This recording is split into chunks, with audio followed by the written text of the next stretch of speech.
You're going to try to do an accent? Oh, this. Well, I don't know that I'm going to try to do. I don't. British accent. I don't have a good British accent. Okay. Do you have any good accents? I can mimic Hugh Grant. Go. Let's hear it. I just don't understand.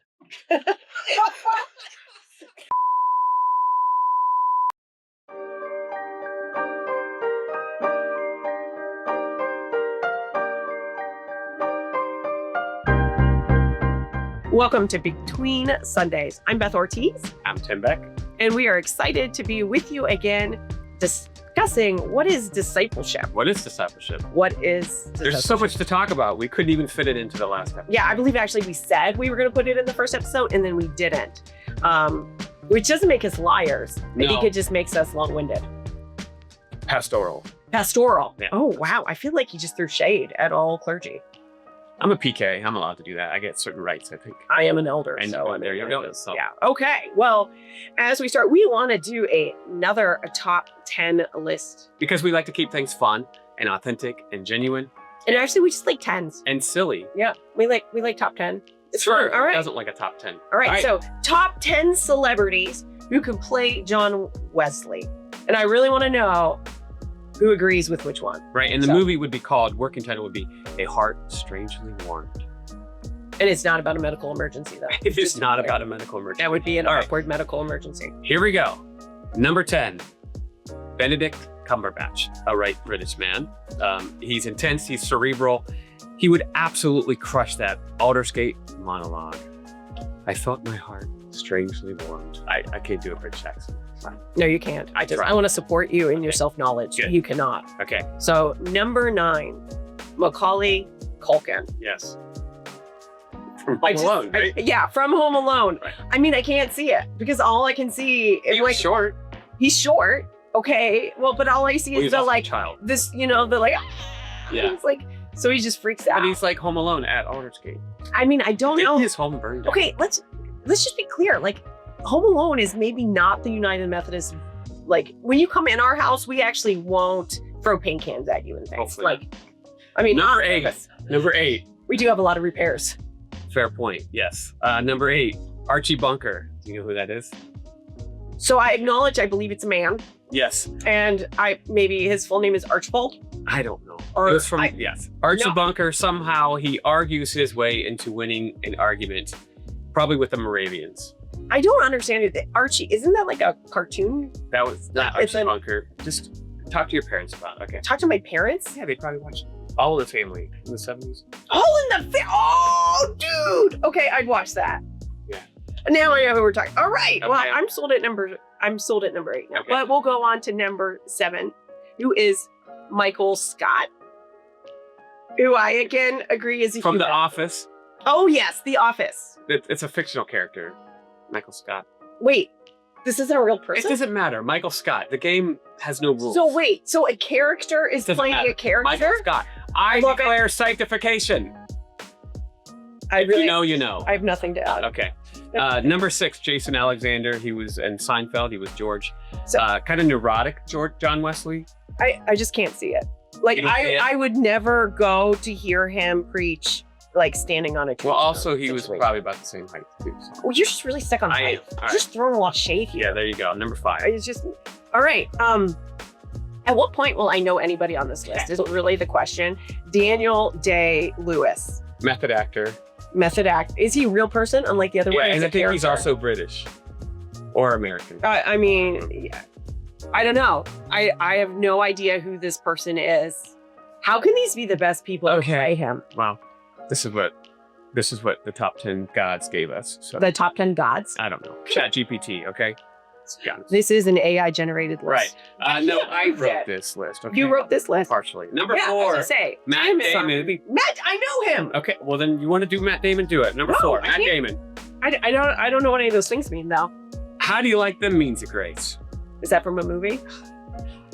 Is it from like a well-known movie? Good Will Hunting. I've seen that movie. Yeah. Okay. I acknowledge it exists. I know that it started Matt Damon and Ben Affleck. Sort Who's not on this list? No, Ben Affleck isn't. Okay, number 3. Number Wait, 3. You got number 3. Oprah Winfrey. it's a non-traditional choice. We're going like Hamilton style on casting. There you go. which Sure. which Okay. is cool. Perfect. So, but I do, you get a class There you meeting. go. You get a class meeting. There you go. Yes. You got a reference. I got it. I got one pop culture reference. Number 2, Timothy Chalamet. I didn't even know. How to He's say for this. the Gen Z reboot of John Wesley, The Awakening Tour. I don't know what any of those words mean in that order. Like, I know what they mean separately, but you put them in that order. I don't know what you just said. Timothy Chalamet. Chalamet. He'll definitely be Chalamet. nominated. Chalamet. Be Chalamet. nominated for an Oscar, but will not win. Okay. And number 1, you got number 1. That's number 1, Tom Cruise. Yes. Because he's short. Just to be clear, because the number 1 deciding factor, and all I know, I'm just saying I'm not seeing this movie. I think he's dead, but I want to see John Wesley played by John Wayne. That's who or maybe just an early circuit rider. Gotcha. Like, that's Because of the horseback. Yeah, I'll listen to John Wayne. And that's our top 10 list of the top 10 celebrities who played John Wesley. Any movie, we barely survived that one. I don't know who most of those people are. I think we need a break.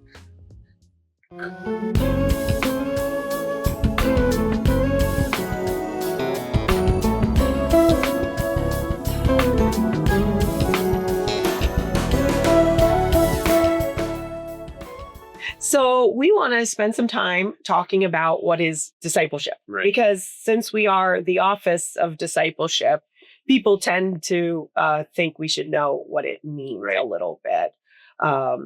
So Tim, when you think discipleship, how do you first talk about it?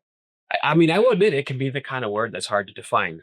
I think that, listen to me not answering the question. That's right. I think that if you were to ask someone that question in a local church, the first thing they're probably going to think of is like a small group, which obviously is a part of discipleship, but it's not the only thing. I don't know. I like to kind of bring it back to more of the basics. And so okay, let's get scriptural for a second.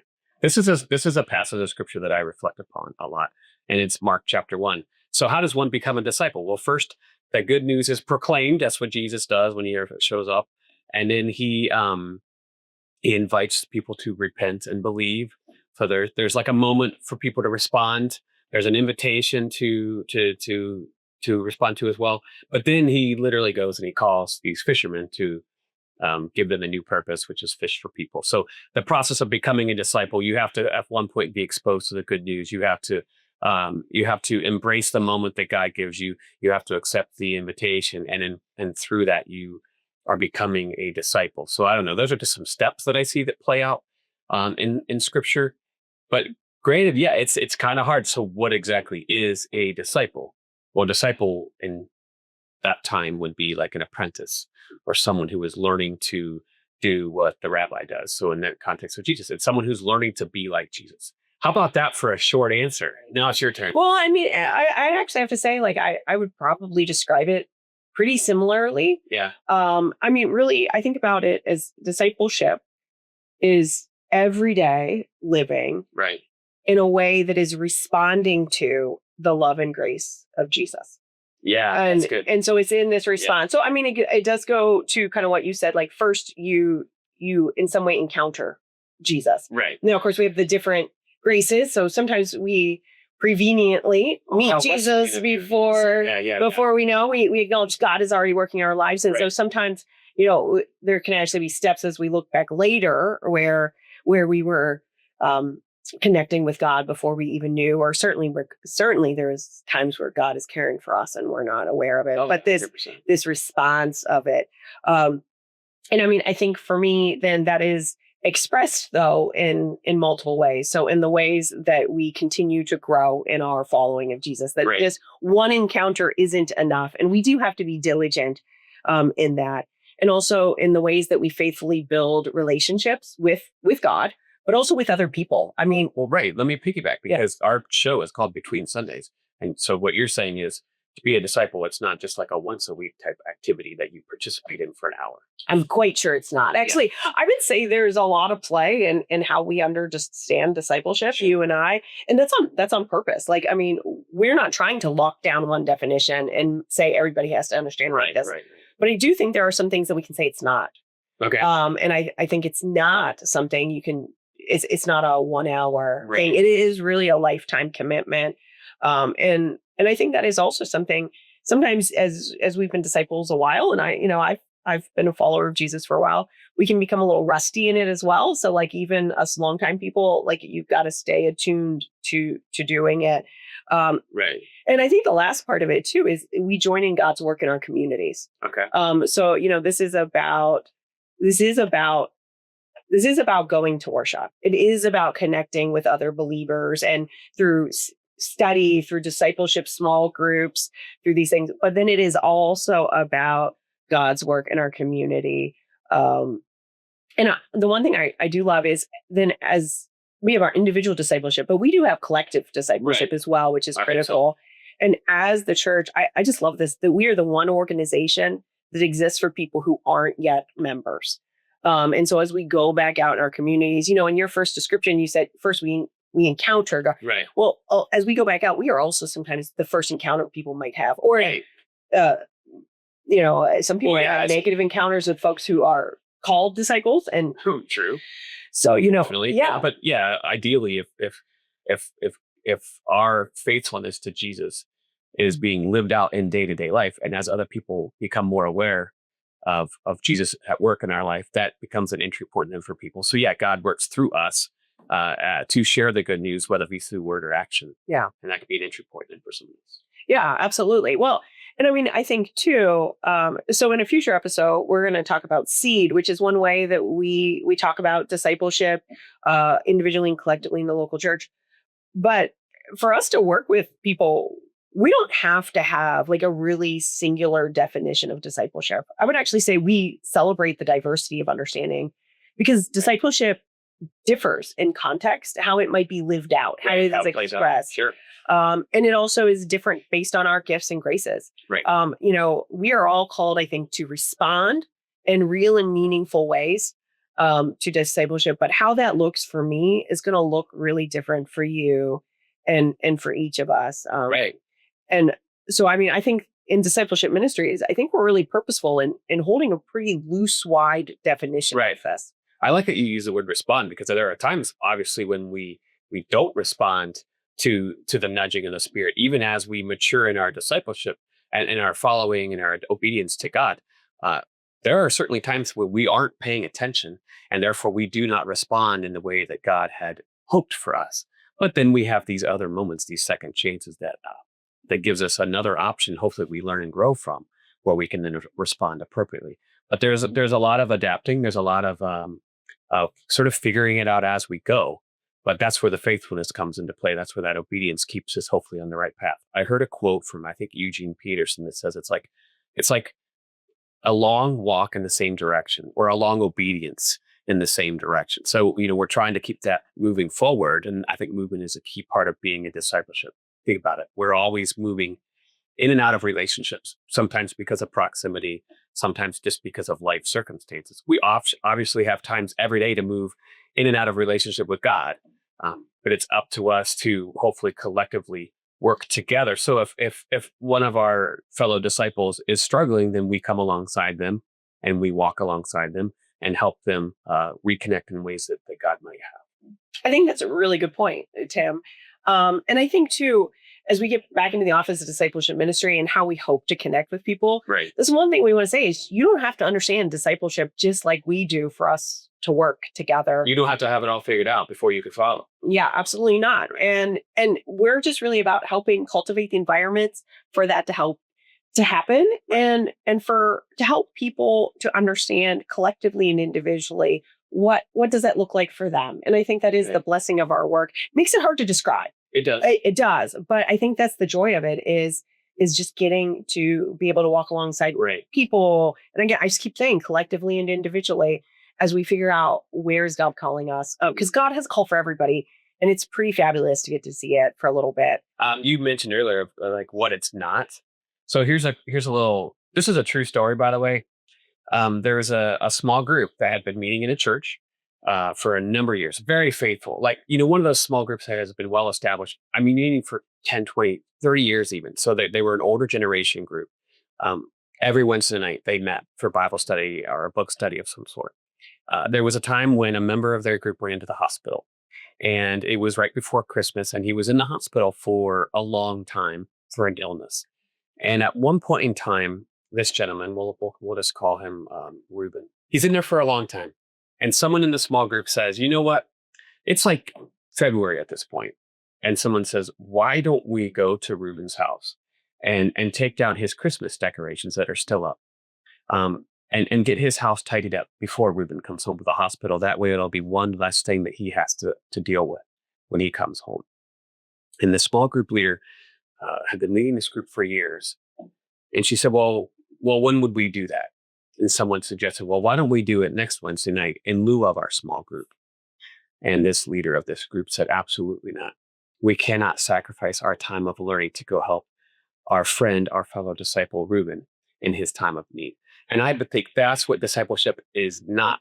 If we're unwilling or unable to step away even from the learning aspect without literally putting anything into action. Like learning about Jesus is one thing, but like living like him is another. Mm-hmm. So learning is a part of discipleship, but if it's absent, if the living it out part is absent, then that's not discipleship. Absolutely. I think that's the thing is, I would say, regardless of how you have discipleship, there should be more than one type of response to it. So yes, continuing to learn and follow God. It's both and action. And I would say also just in general, at some point it will ask a sacrifice of you, which means you give up something that you want. I mean, that's scriptural. So, so we've been talking about discipleship for a while, and we did at the first episode, or going to continue, is just some get to know us questions, again, in hopes that you guys will invite us to walk alongside you a little bit. Right. All right. So Tim, big question here.